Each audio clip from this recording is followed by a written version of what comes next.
भविष्य को, हमारा भविष्य को बचा कर रख सके। आज तिपरासा भूमिहीन है। ये जो जमीन में हम लोग बैठे हैं ये किसी के नाम में नहीं है। आज से 75 साल पहले ये आपका माँ बाप, आपका दादा का जमीन होता था, आज नहीं है। ये जमीन को, अधिकार को वापस लाना है।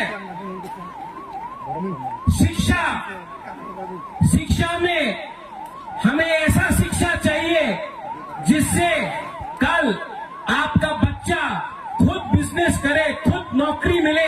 सिर्फ त्रिपुरा में नहीं, सिर्फ पश्चिम बंगाल में नहीं, हमें ऐसा शिक्षा चाहिए कि कल आपका बच्चे का नीचे भी 10-15 लोग एम्प्लॉइज हो।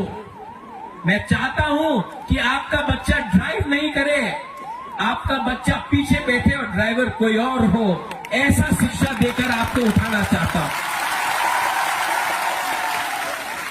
यहां में हॉस्पिटल का कमी है, थोड़ा दूर अंबासा, उसके बाद भलाई, साउथ कोरपुक, गंडत्रिसा, वहां में लोग डायरिया, मलेरिया, डेंगू, मेनिंजाइटिस से मरते। हमको ये हेल्थ सिस्टम को ठीक करना है। ये पॉलिटिशियन से नहीं होगा, कानून से ठीक होगा। आज तक सिर्फ असेंबली इलेक्शन, लोकसभा नहीं, सिर्फ असेंबली इलेक्शन के टाइम ही सब लोग घोषणा पत्र अनाउंस करते हैं। हम ये करेंगे, हम वो करेंगे, हमको वोट दो, हमको ये दो, हमको ये करना है। इस बार हमने असेंबली इलेक्शन के बाद, एक साल ऑपोजिशन में, विपक्ष में बैठने के बाद, हंगर स्ट्राइक करने के बाद, हाथ जोड़ने के बाद, आंसू बहाने के बाद, आपका सैक्रिफाइस, बलिदान देखने के बाद आज हम लोग यहां में पहुंचे हैं। ये चांस हम सबको मिला है, ये दायित्व मुझे भी मिला है। अगर यही दायित्व को मैं भूलकर अपने बारे सोचने लगूं, स्वार्थी होने लगूं, तब किसी को कुछ नहीं मिलेगा।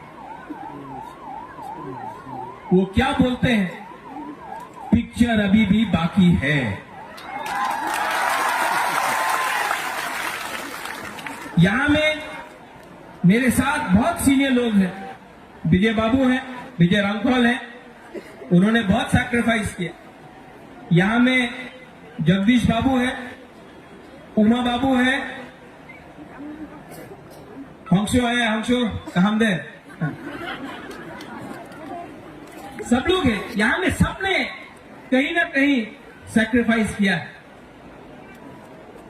और मैं आपको एक बात बोलना चाहता हूं, इस बार हमको बहुत मणिपुरी ने, बहुत मुसलमान ने, बहुत बंगाली ने